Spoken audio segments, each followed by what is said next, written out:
Well, this is actually following, our tip for this was actually following on from the thing I mentioned earlier, which is when we wrote for everybody and not really expecting to get a huge response, and people were much more enthusiastic than we expected.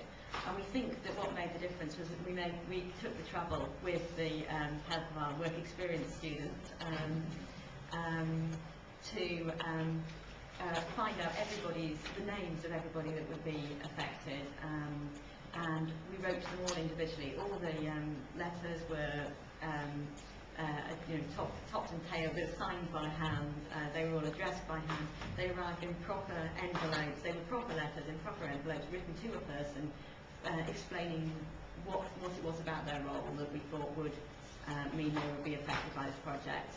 And people really seem to respond to them. So that's our Get Personal tip.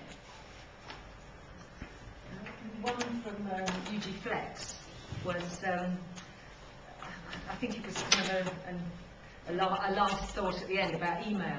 I guess we all use email, but we're all slightly cynical about it, and how many of us delete so many without actually reading them. But just a technique I found was, even if you've got to send the same email to 20 people, send it individually rather than doing a group email. And because in my experience I found I got people, sometimes they can organise their email so that they only read the ones that are individually addressed to them. But I got much more responses from using that technique than I did using a send to many. So also, I'm sure everyone knows that.